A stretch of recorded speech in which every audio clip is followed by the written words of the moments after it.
ఇటుక సూర్యాపేట జిల్లాలో దారుణం జరిగింది. సూర్యాపేట మండలం ఏకారం గ్రామంలో అయితే బీఆర్ఎస్ నాయకుడు మాజీ సర్పంచ్ భర్త చింతలపాటి మధు ఇటు దారుణ హత్యకైతే గురయ్యారు. ప్రత్యర్థుల దాడిలో మధు అక్కడికక్కడే మృతి చెందారు. పోలీసులు మృతదేహాన్ని సూర్యాపేట జనరల్ ఆసుపత్రికి అయితే తరలించి గ్రామంలో వికెటింగ్ ఏర్పాటు చేశారు.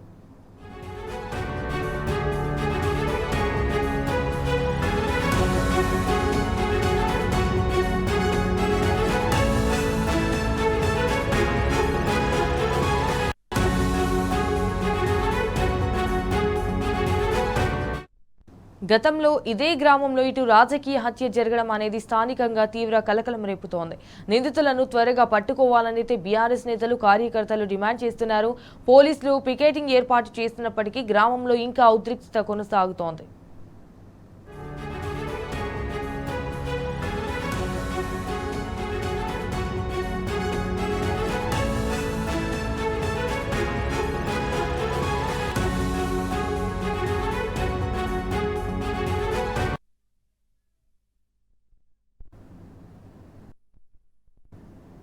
రైట్, ఇది విషయానికి సంబంధించి మరిన్ని డీటెయిల్స్ మా ప్రతినిధి రాము ఫోన్ ద్వారా అందిస్తారు. రైట్ రాము, ఇటు సూర్యాపేట మండలం యార్కరం గ్రామంలో అయితే ఇటు బీఆర్ఎస్ నాయకుడు అండ్ మాజీ సర్పంచ్ భర్త చింతలపాటి మధు దారుణ హత్యకు గురయ్యాడు అన్నట్టుగా తెలుస్తోంది. దీనికి సంబంధించిన అప్డేట్స్ ఏంటి?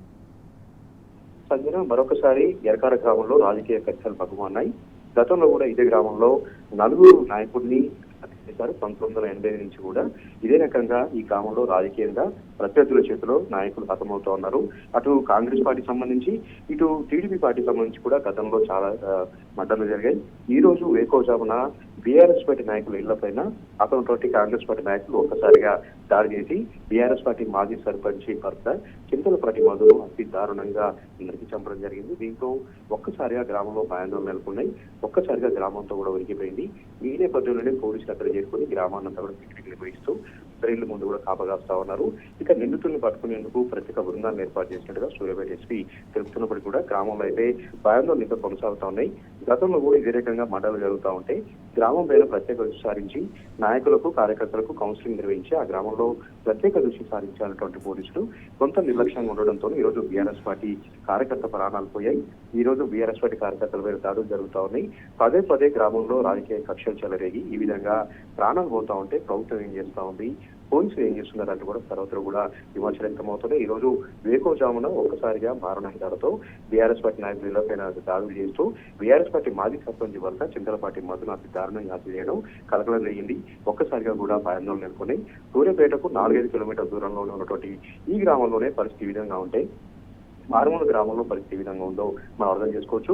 ఎస్పీ ఆఫీస్ కూడా కూతవేడి దూరంలో ఉంటుంది, కలెక్టర్ ఆఫీస్ కూడా కూతవేడి దూరంలో ఉంటుంది. అయినప్పటికీ కూడా గ్రామంలో ఏం జరుగుతుంది అనేది ఇంటెలిజెన్స్ రిపోర్ట్ తెప్పించుకొని గ్రామంలో కొంత అలర్ట్ చేస్తున్నటువంటి పోలీసులు మాత్రం కొంత విఫలమయ్యారనేటువంటి ఆరోపణలు తెలుసుకోబోతున్నాయి. ప్రస్తుతానికైతే చింతలపాటికి సంబంధించినటువంటి మధు కుటుంబ సభ్యులందరూ కూడా ప్రభుత్వ ఆసుపత్రికి చూస్తూ ఉన్నారు. కన్నీరు మునుగు వినిపిస్తా ఉన్నారు. అక్కడ ఉన్నటువంటి వాతావరణం అంతా కూడా కొంత భయానకంగా మనకు కనపడతా ఉంది. ఎందుకంటే రాజకీయంగా చాలా చైతన్యవంతంగా ఉంటుంది ఆ గ్రామం. అలాంటి గ్రామంలోనే ఈ విధంగా వలస హత్యలు చేయడం ప్రతి ఒక్కరు కూడా కలవరపాటు గురి చేసి ఈ రోజు బీఆర్ఎస్ పార్టీ కార్యకర్తలను పోగొట్టుకోవాల్సి వచ్చింది. ఇదే రకంగా ఉంటే మరికొన్ని ప్రాణాలు పోయే అవకాశం ఉంది కాబట్టి ఖచ్చితంగా గ్రామం పైన చర్యలు తీసుకోవాలి. అదేవిధంగా ఈ రోజు చింతలపాటి మధును హత్య చేసినటువంటి వ్యక్తులు కూడా వెంటనే పట్టుకొని కోర్టులో ప్రవేశపెట్టి కఠినంగా శిక్షలు పడేలాగా చేయాలంటూ కూడా సర్వత్ర కూడా డిమాండ్ వ్యక్తమవుతున్నాయి. బీఆర్ఎస్ పార్టీ నాయకులు కూడా ఒక్కొక్కరిగా తరలి వస్తున్నారు. మరి కాసేపట్లో మాజీ మంత్రి సూర్యాపేట ఎమ్మెల్యే జగదీష్ రెడ్డి కూడా ఆ కుటుంబాన్ని పరామర్శిస్తారు. నిందితుల్ని ఖచ్చితంగా శిక్షించారని ధర్నా కూడా చేయబోతా ఉన్నారు. ఆ కుటుంబానికి పూర్తిగా అండా ఉండేలాగా బీఆర్ఎస్ పార్టీ మొత్తం కూడా అక్కడికి రాబోతా ఉంది. అక్కడ ఎలాంటి ఇబ్బంది లేకుండా ఎలాంటి మరొకసారి కూడా రాజకీయ కక్షలు చెలరేయకుండా ప్రతి ఒక్క పార్టీ కూడా సహకరించాల్సిన అవసరం ఉందంటూ కూడా సర్వత్ర డిమాండ్ వ్యక్తమవుతున్నాయి. Sanjana. Okay, all right Ramu, thank you for the updates.